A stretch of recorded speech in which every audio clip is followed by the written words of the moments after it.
Bigyan natin ng merienda yung mga pato. Yung mga duck. Tuwan-tuwa na naman sila rito.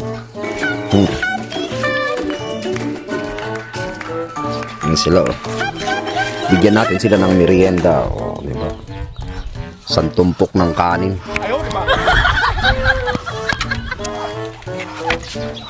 Oh. Daki.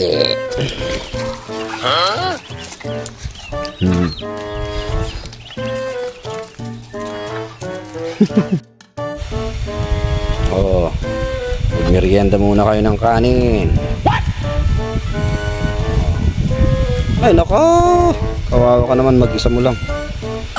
Sige na, kumain ka na. Pwede na naman tayong magkatay ng isa, mga kasosyal. Mga mahilig sa duck dyan, oh. Let's go!